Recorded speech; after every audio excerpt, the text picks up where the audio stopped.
Hello and welcome to The Powerful Patient. As some of you already know, I've spent the last 3 years in a leadership position with the Rotary Clubs of Eastern Massachusetts. And my district stretches from just outside of Boston, halfway across the state to Sturbridge. There are 50 clubs in that region. And I spent the last year as the district governor, basically the administrative head over 50 of those clubs.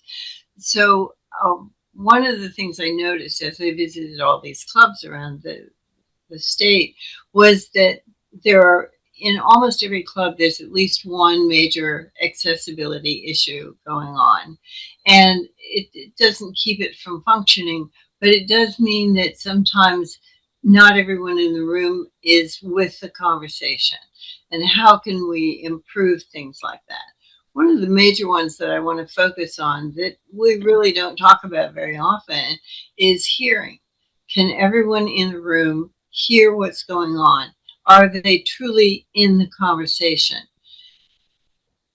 Let's look at some statistics to understand exactly what this problem might look like. About 2 children in every 1,000 live births are born deaf.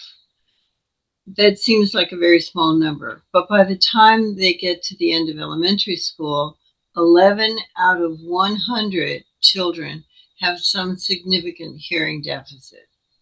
That's a lot of kids. And it could be an accident. It could be a disease like measles that's making a comeback. We really have to be careful with our children's hearing. Loud noises or impact the head can also cause hearing loss. That's 11 out of 100. But by the time they get to 18, it's now 18%. And it goes up with age until you get to people who are 75. A whopping 55% of people over 75 have significant hearing loss. That's more than half. So if you take your average auditorium filled with 200 people, you can assume that as many as 30 of those people are struggling to hear what's going on. Mm-hmm. And that's the problem that we're trying to address right now. So let's take a look at that. Children who are born deaf or who lose their hearing in childhood are very likely to learn sign language. And sign language is a wonderful thing, but it's not something that all people in the country can participate in. So sign language is good for the deaf community, but it isn't really good at helping you interact with the non-deaf community. So we're looking for something that's going to help people who have hearing deficits participate fully in society. Subtitles or captions can be helpful in a situation like that. But if you've been reading them during a news broadcast or under a YouTube video, you know they're not perfect. Most automated captions are 60 to 80% accurate. That means that 4 or 5 words out of every 10 have a significant error in them. Now, sometimes it's just one letter and you can figure it out on the fly.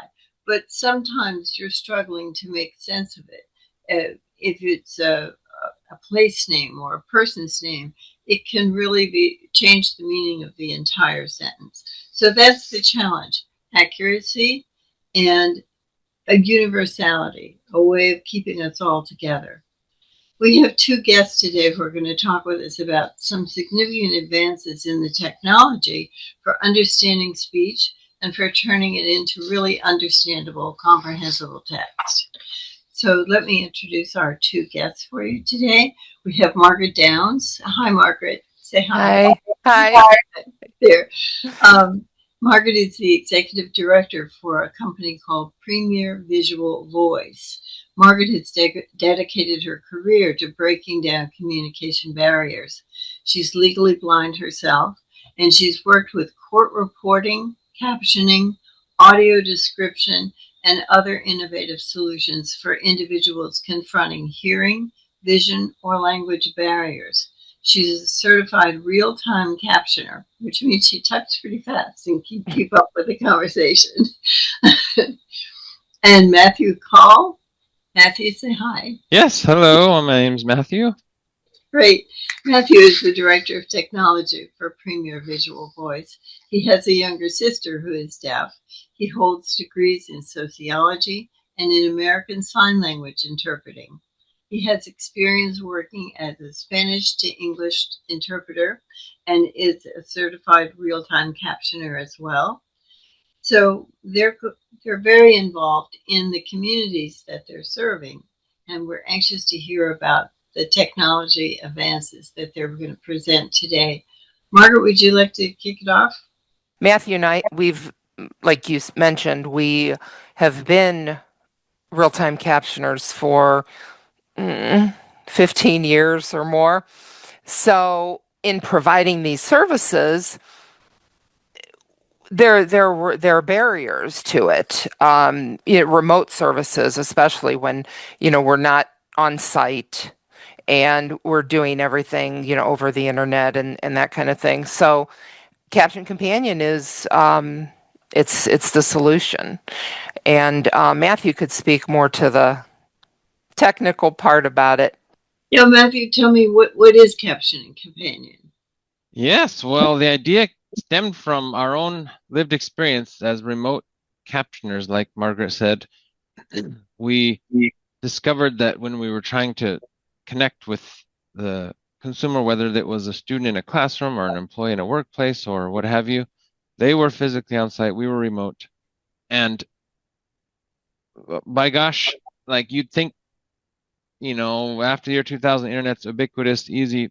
Not always the case. We had connectivity issues, especially universities, the first week or two of classes when they have the campus is just chock full of people. It overloads their networks, and then lots of students drop out, and then it stabilizes. But that's crucial, we have that connectivity. So that was an issue. And then audio quality, they didn't know what microphones to use and like how to get us good audio. So we thought, let's send them our own microphone. That way it'll solve the problem. It helped, but it didn't solve everything. It wasn't until later we realized we actually need to send them a standalone device, not their own laptop because they need their laptop for taking notes, not their own phone because the other students don't have to use their phone for accessibility. They need a separate device just for captioning. It's got its own battery. Then they can use their laptop, the phone as needed. And one tap, you connect, it comes with a mic, it's all in one package. Once we did that, it solved like a world of trouble. It really was the answer for us. And that was before automatic captions were any good. So it was all just human captioning. First thing you did was to cut through the difficulty of hooking it all up. I know in the early days of email, I said to them, and until you get this thing as easy to install as a fax machine, you're not going to make any progress with it. And sure enough, that's what they had to do. So you've made it easy to install. You don't put it on your phone. You don't put it on your laptop. This is a separate device. And I think one of the other advantages to having it be separate that I saw in your literature was that it doesn't require the internet, that you can even use it in the basement or in funny places, where you don't have Wi-Fi. That's exactly right. So as automatic captioning became more accurate, we thought, well, we already have a form factor. We've got the device. We've got the Bluetooth mic, and we would put a SIM card in it too, so it would have its own, wireless data plan, so they didn't have to worry about Wi-Fi. So then we said, let's try putting some different automatic captions on there, and it was good. We could see progress, but you still needed internet. So I'm jumping over a lot of our history, but eventually we realized, we need to figure out a way to just have everything on device, on-prem, no internet needed. And so eventually we got there, and that's what we have today is a standalone, offline, accurate, fast So automatic it looks like captioning a solution. tablet. It's basically a little tablet computer, right? And Yeah, it's right there. it's That's portable. This is it. So it's basically an 8-inch device that is portable, and you can carry it around if you want, or you can install it permanently, in a workstation or at a venue or what have you. So it can be used in a lot of different ways. So if I'm a student or if I'm in the workplace and I'm talking with colleagues about the project that we're working on, we could just have it on the desk right there in front of me and keep me in the conversation. So everything that other people in the room are saying is transcribed there, including what I would say. Is that right? Yeah, exactly. You could have it hooked up to a computer if you wanted to have it caption all the audio coming out of someone's computer, all their meetings and calls and whatnot, or you can unplug it and just use it locally and it'll caption what everyone is saying, yeah, including you. Mm-hmm. Okay. What about a teleconference? If I'm on a telephone call, can I hook it into the telephone system? Sure, you sure can. Yeah. If you're just using a cell phone, then you could just set it nearby and use speakerphone, but it also comes with a custom audio cable and you can plug that in to your cell phone. If it's a landline, like a desktop phone, we have one of those adapters too. You just plug it straight in and it captions whatever. You don't need internet, you don't need a service, you don't need to sign up, you don't need an account. You literally just plug it in and it hears the audio coming out of the phone, it captions the whole conversation. The way I became aware of this was that one of my Rotary friends went to a training session and brought her Caption Companion with her and was amazingly fully in the conversation. Everybody was very impressed that it wasn't just they weren't having to do anything special to include her, and there she was fully in the conversation. Mm-hmm. Yeah, she's great. We met her at a conference and made sure she had one, so that was fantastic. She got us in touch with you. Now, the way she's using it is one-way communication. It's captioning what others are saying, and then she can voice back. If if you don't voice for yourself, maybe you're deaf and you prefer not voicing, you can still get captioning. And if you want to respond back, there is a way to type on the device itself, so you can have two-way. It's a little clunky. It's not as smooth as like sign language interpreting if they're fluent in ASL, back and forth real fast. But at least it's something. If you don't voice for yourself, there is a way to have two-way communication. But where it really excels is, like you mentioned, that larger subset of the deaf and hard of hearing population that doesn't use sign language and they prefer spoken language as their communication. They can speak, they can be understood, but they can't hear everything that's being spoken. It's really hard for the general population to understand that because they hear someone speaking and they assume that means they can hear. The two are not necessarily correlated. You could have That's right. You could have great speech and no hearing. Yeah, and I'm one of those people who is aging into hearing loss, and so I use hearing aids occasionally. But even with a hearing aid, sometimes, especially if I'm like in a big dining room with 10 people to a table and there are 500 people in the room, there's a lot of extraneous noise there that I'm not trying to understand, but that's interfering with my ability to pick out the words from the person who's speaking at my table. So the restaurants, the large gatherings, that cacophony of speech that you need to weed through in order to understand the conversation is really difficult. So tell me about what you've done to help with that. Well, go ahead. Do you have anything, Margaret, or do you want me to chime in? That was one of our customers actually wrote to us about that. He said that he went to dinner, a big restaurant type place, many people, bad acoustics, and even people hearing people, it's bad in those places. So Right. he said he had Caption Companion, went with his wife and daughter, set the Caption Companion down on the table using its internal microphone. He just set it down, and he said it was so amazing that it picked up the people around the table. Even when the waitress came to the table, was amazed because they were talking and looking at the Caption Companion, and they were like, "Wow, that's really amazing." And the whole restaurant is just so noisy. Yeah, So, yeah, yeah. that's specifically what he said, is that it picked up people at his table, but not the background noise. And Yeah. that brings up the reason why a hardware device? Why not just use an app?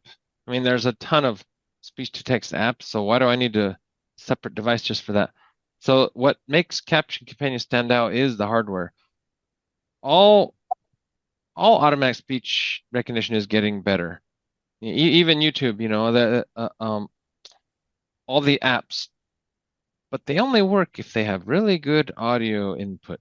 So if you're just standing right next to your phone, talking right into it, great.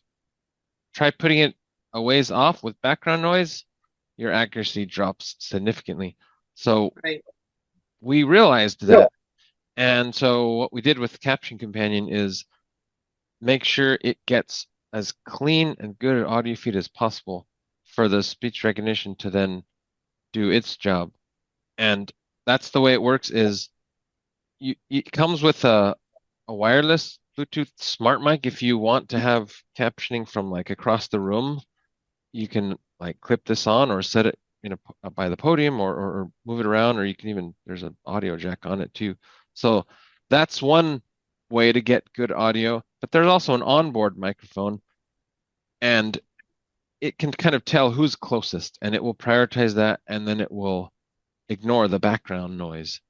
So I think that's the way that this gentleman was using it, was just using the Mhm. onboard mic. And because the table they were surrounded, the tablet, well, it can tell, all right, this is closer and that is farther. I'm not going to caption what these other people are saying across the room. I'm only going to caption these people. And he said his hearing aids were useless in that Yeah. scenario because of the Frequently on. yeah. So, We have some elderly couples who've purchased this and they just leave it plugged in all the time, and Yeah.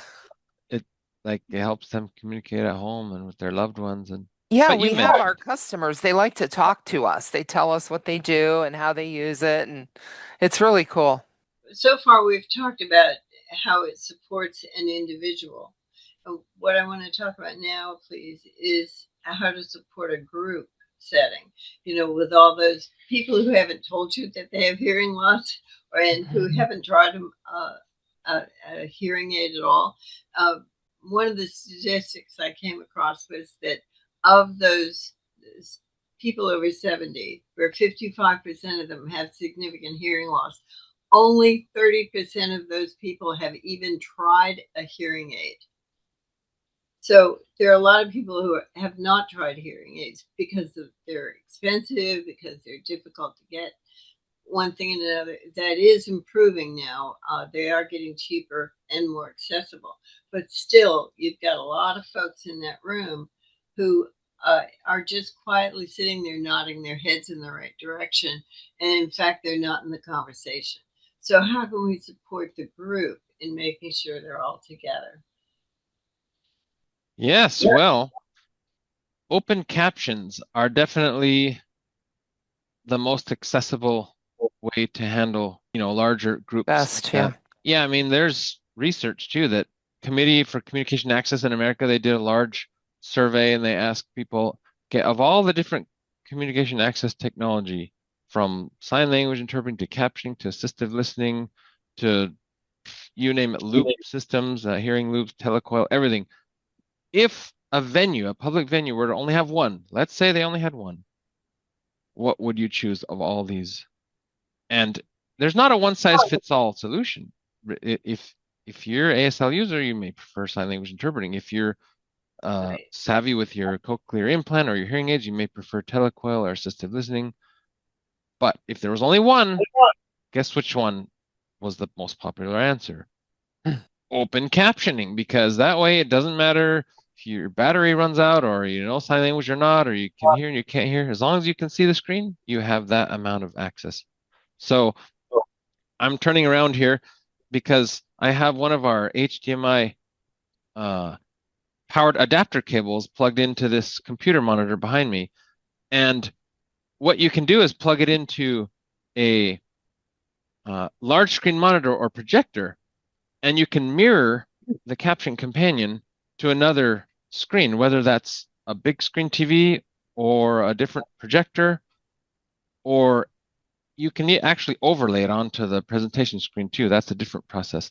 But there is a way to display the captions on a larger display than just the 8-inch tablet. And that's what Open Captions means. It's available for everyone, regardless. You don't have to turn it on or turn it off. You don't have to bring any equipment. It's just there when you walk in. That is really neat. I like that. Yeah. So yeah, and of course, you can make the text larger or smaller, and you can do black background with white text or white background with black text, and whatever is more accessible. Because if you're indoors, you may prefer a dark background, but sometimes when you're outdoors, you need the white screen, and that is another cool thing, is that you can use it outdoors. But yeah, but it's the same thing. You've got option to choose. So whatever's more accessible for the audience that you are serving, because it could be used portable, handheld, walking around, or you can plug it in and no internet needed. I noticed too that the punctuation is good.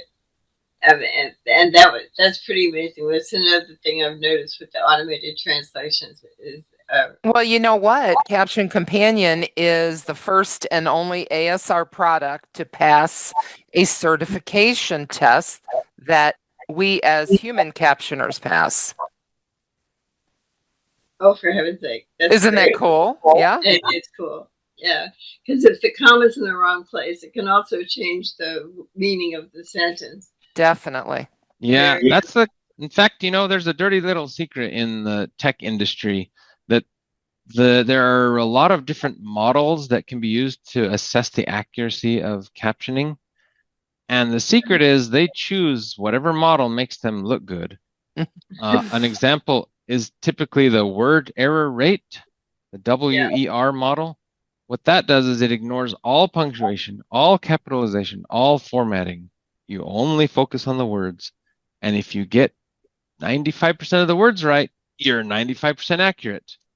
Unfortunately, if you take into consideration all that other stuff, then you get the statistics that you were talking about, where it's like, gee, these 4 or 5 words out of every 10 are wrong. Well, it might be that the comma's wrong, or the punctuation's wrong, or the spelling's wrong.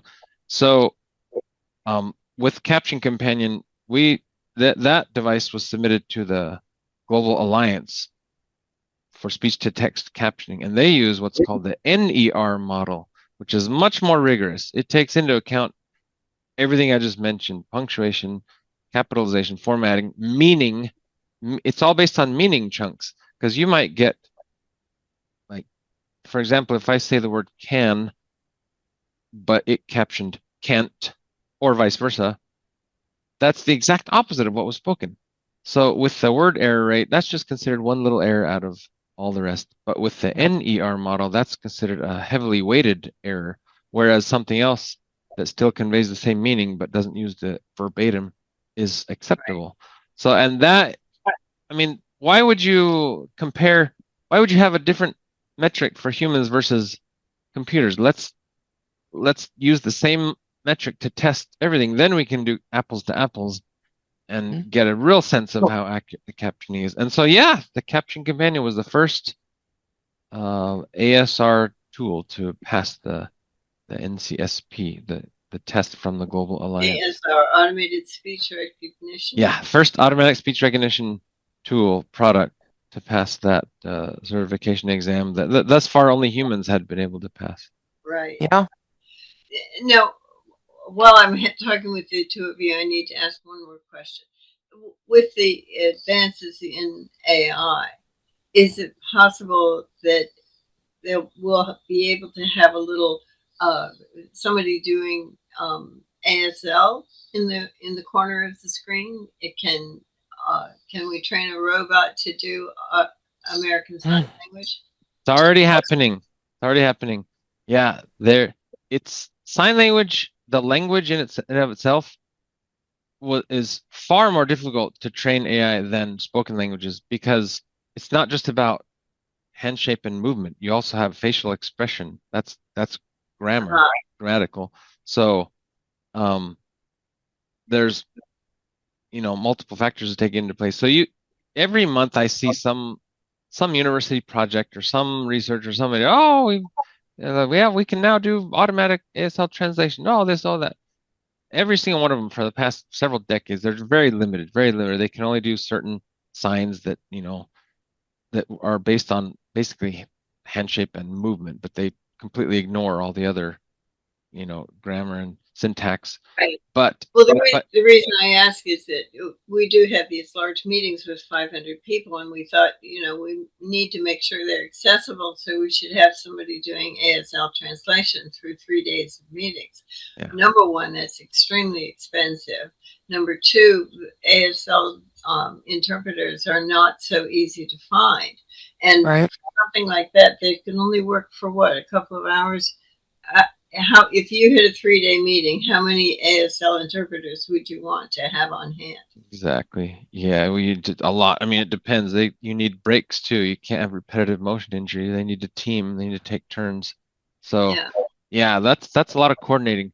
But it's happening. It's happening. There are genuine research efforts to create avatar-based sign language interpreting, holographic interpreting, and it's coming along. It wasn't until recently that it actually showed promise. So that's going to be exciting. There are going to be some new companies and products and tools that pop up that will actually do legitimate automatic ASL interpreting. It's pretty neat to see that. Human captioners also, there aren't many of us, and the cost per hour is upwards of $200 per hour.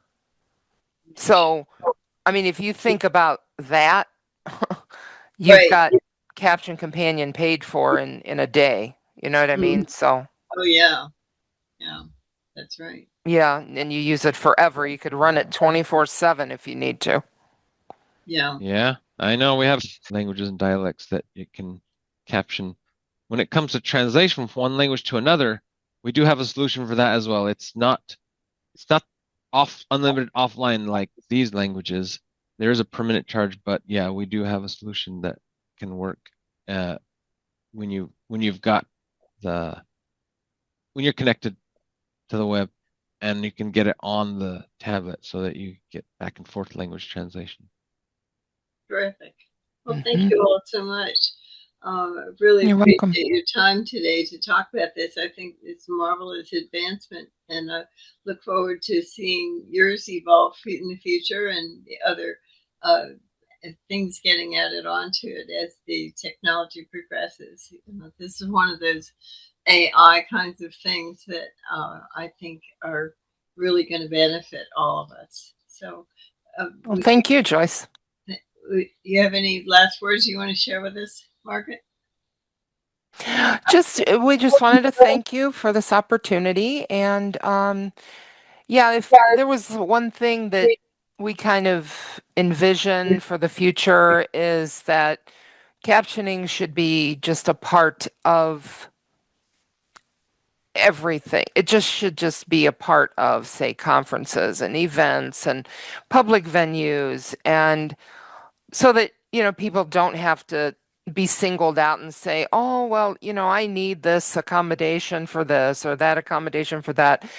It's getting to the point now where we can do this. Years ago, decades ago, it was all this work and this and that and whatever. But I mean, it's just getting easy to do. Matt, anything you would like to add?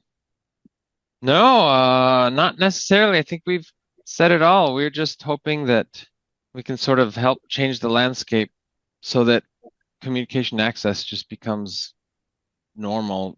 I mean, I don't have hearing loss, but I rely on captions and subtitles every day. It's just It helps my comprehension, and Yes. I think if that were available everywhere I go, life would be much more meaningful. Mm-hmm.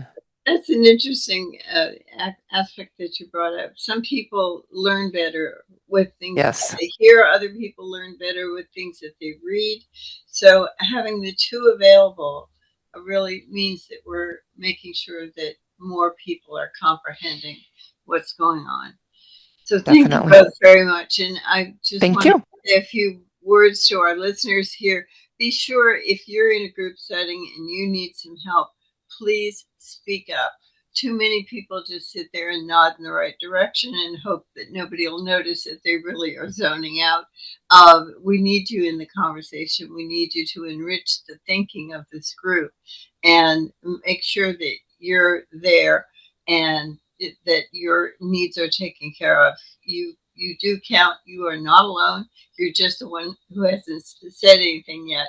But please do speak up and ask people to use a microphone or sit in the front of the room or do both of those. Um, I know a lot of people in my Rotary clubs will say, "Oh, I have a loud voice. I don't need a microphone." You need a microphone, and so we really need you to do that for your fellows in the room, whether you know that they have that need or not. And make sure that make them aware of the captioning options that now exist and that there might be some possibility of installing something for the group that will meet your needs and theirs. And those are the other 30% of the people in the room who haven't spoken up yet. So be a powerful advocate for yourself and for the others in the room.